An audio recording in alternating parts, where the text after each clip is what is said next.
Hello, this is Morel Bernard with the continuation of the story Dracula.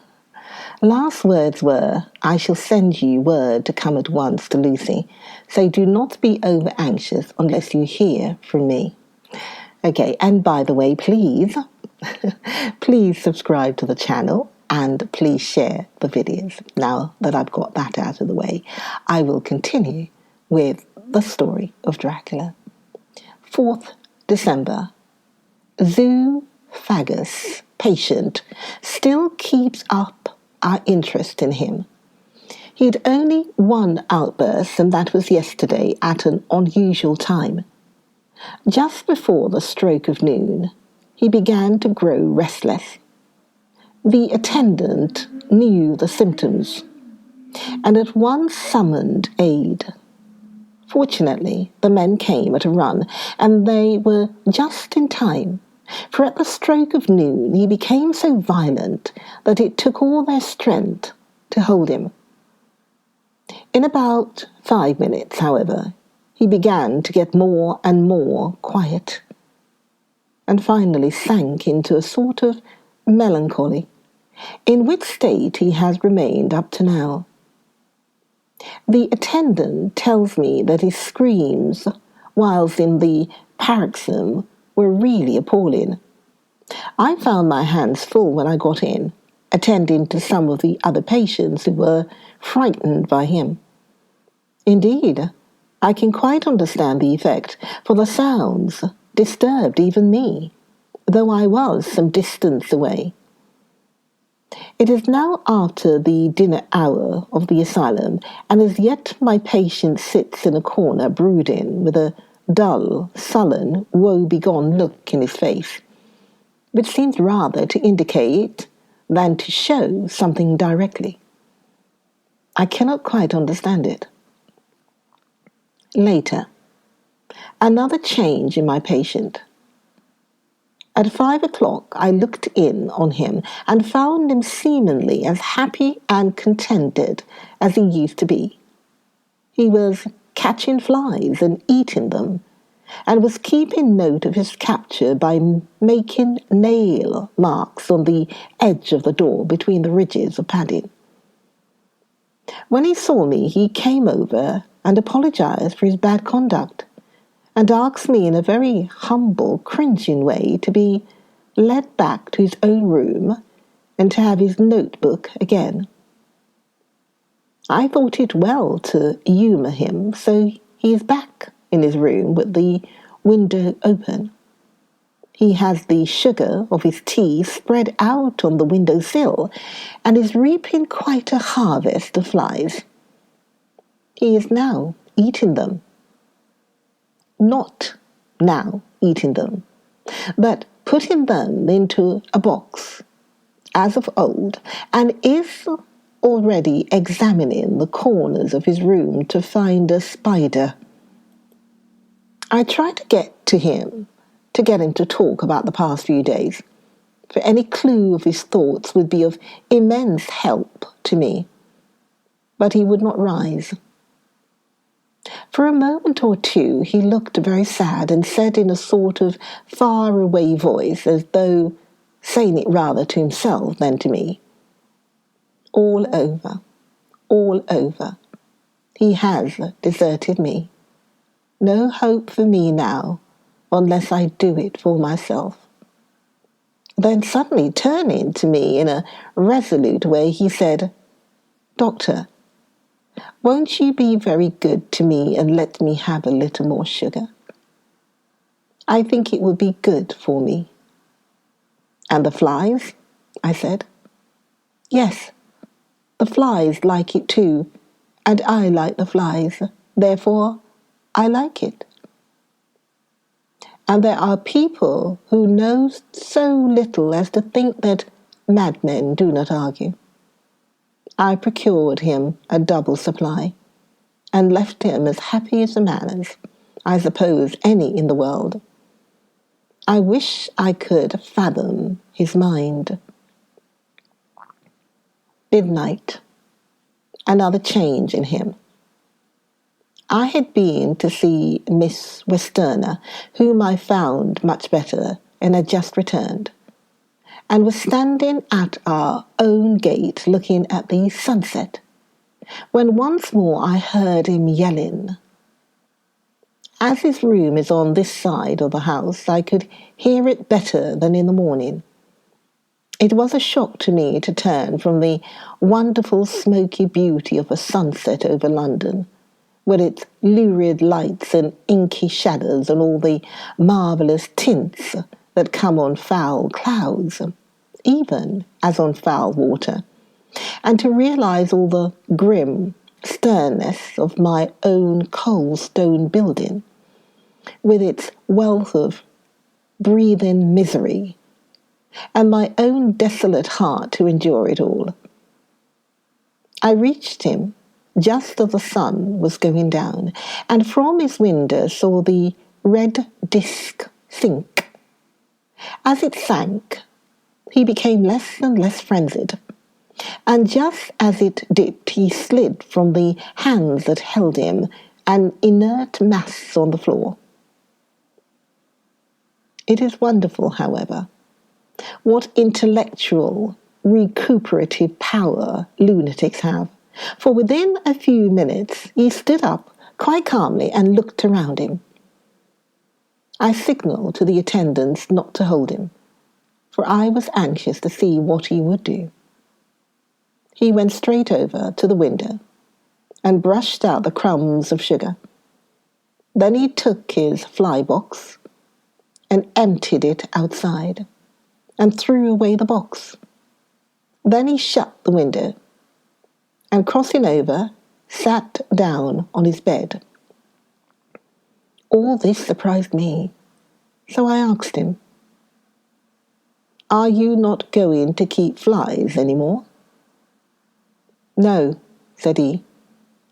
"I am sick of all that rubbish." He certainly is a wonderfully interesting study. I wish I could get some glimpse of his mind, or of the cause of his sudden passion. Stop. There may be a clue after all. If we can find why today his paxrums came on a high noon and at sunset. Can it be that there is a malign influence of the sun at periods which affects certain natures, as at times the moon does others?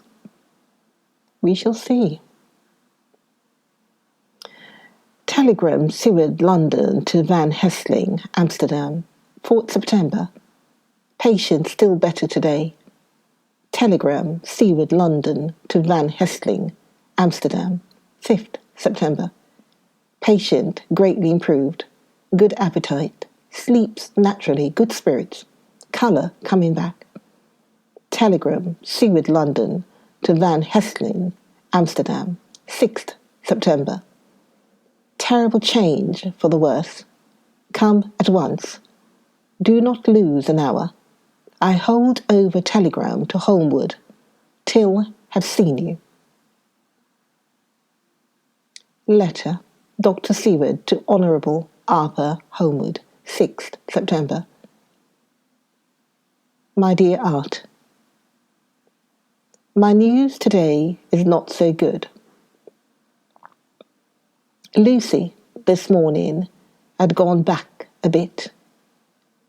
There is, however, one good thing which has risen from it. Mrs. Westerner was naturally anxious concerning Lucy, and has consulted me professionally about her.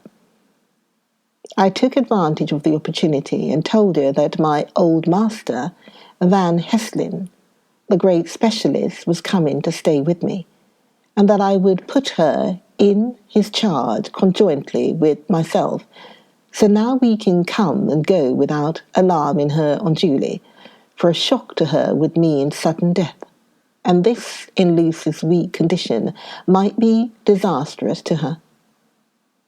We are edged in with difficulties, all of us. My poor old fellow, but, please God, we shall come through all of that. If any need, I shall write, so that if you do not hear from me, take it for granted that I'm simply waiting for news in haste. Yours ever, John Seward. Dr. Seward's Diary, 7th September. The first thing Van Hestlin said to me when we met at Liverpool Street was, "Have you said anything to our young friend, the lover of her?" "No," I said. "I waited till I'd seen you, as I said in my telegram. I wrote him a letter simply telling him that you were coming, as Miss Westerner was not so well, and that I should let him know, if need be." "Right, my friend," he said. "Quite right. Better he not know as yet. Perhaps he shall never know. I pray so. But if it be needed, then he shall know all. And my good friend John, let me caution you. You deal with the madmen.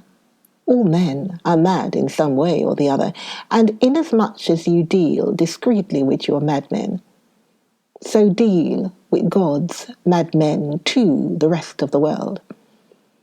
You tell not your madmen what you do nor why you do it. You tell them not what you think. So you shall keep knowledge in its place, where it may rest, where it may gather its kind around it and breed. You and I shall keep as yet what we know here and here." He touched me on the heart and on the forehead, and then touched himself the same way. "I have for myself thoughts at the present. Later I shall unfold to you." "Why not now?" I asked. "It may do some good. We may arrive at some decision." He stopped and looked at me and said, "My friend John, when the corn is grown, even before it has ripened, while the milk of its mother earth is in him, and the sunshine has not yet begun to paint him with his gold, the husbandman, he pull the ear and rub him between his rough hands and blow away the green chaff and say to you, 'Look, he's good corn. He will make good crop when the time comes.'" I did not see the application and told him so. For reply, he reached over and took my ear in his hand and pulled it playfully, as he used long ago to do at lectures, and said, "The good husbandman tell you so then, because he knows, but not till then. But you do not find the good husbandman dig up his planted corn to see if he grow. That is for the children who play at husbandry, and not for those who take it as of the work of their life. See you now, friend John. I have sown my corn, and nature has her work to do in making it sprout. If he sprout at all, there's some promise, and I wait till the ear begins to swell." He broke off, for he evidently saw that I understood. Then he went on, and very gravely, "You were always a careful student, and your casebook was ever more full than the rest. You were only student then. Now you are master, and I trust that good habit have not failed. Remember, my friend, that knowledge is stronger than memory, and we should not trust the weaker. Even if you have not kept the good practice, let me tell you that this case of our dear Miss is one that may be mind. I say maybe, of such interest to us and others, that all the rest may not make him kick the beam, as your people say. Take then good note of it. Nothing is too small.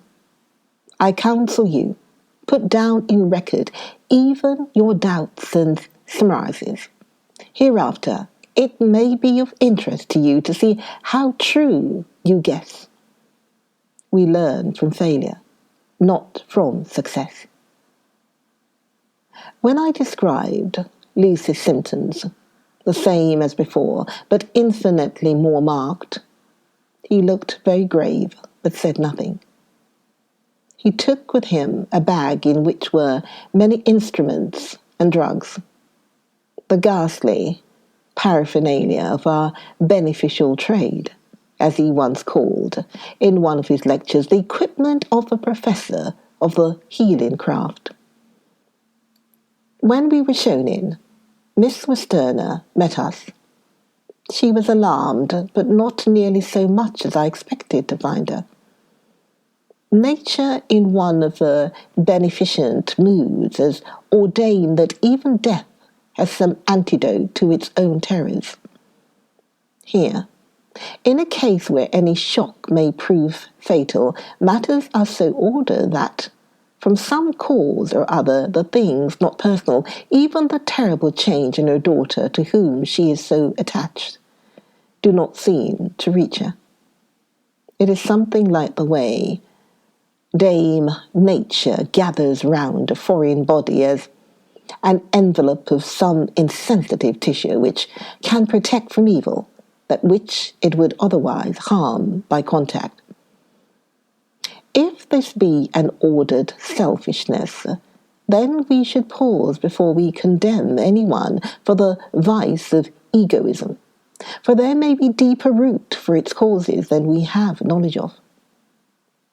I used my knowledge of this phase of spiritual pathology and laid down a rule that she should not be present with Lucy or think of her illness more than was absolutely required.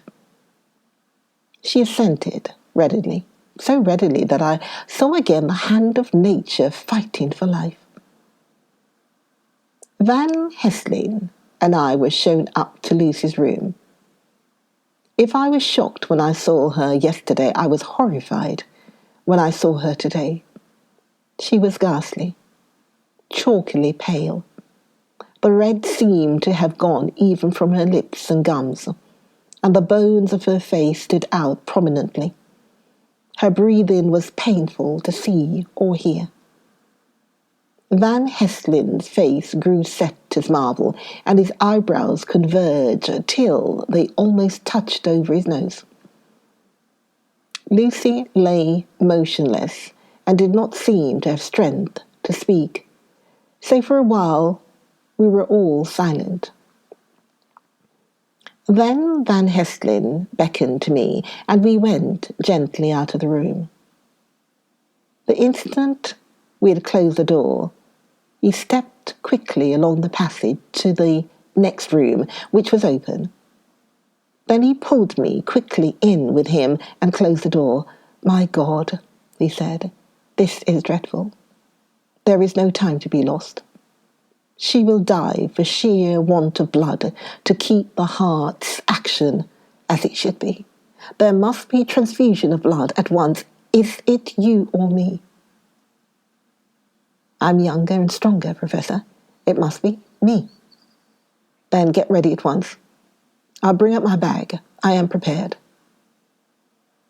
I went downstairs with him, and as we were going there was a knock at the hall door.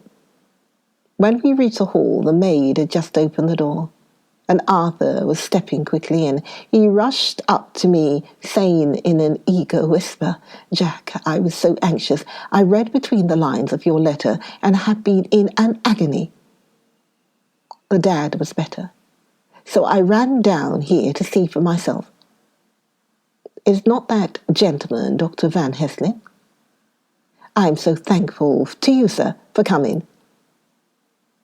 When first the professor's eye had lit upon him, he had been angry at his interruption at such a time. But now, as he stood in the swart proportions and recognized the strong young manhood which seemed to emanate from him, his eyes gleamed. Without a pause, he said to him gravely as he held out his hand, "Sir, you have come in time. You are the lover of our dear miss. She's bad, very, very bad. Nay, my child, do not go like that." For he suddenly grew pale and sat down in a chair almost fainting. "You are to help her. You can do more than any that live, and your courage is your best help. What can I do? Asked Arthur hoarsely. Tell me, and I shall do it. My life is hers, and I would give the last drop of my blood in my body for her. The professor has a strongly humorous side, and I could, from old knowledge, detect a trace of its origin in his answer. My young sir, I do not ask so much as that, not the last. What shall I do? There was fire in his eyes, and his open nostril quivered with intent. Van Heste slapped him on the shoulder. Come, he said. You are a man, and it is a man we want. You are better than me, better than my friend John.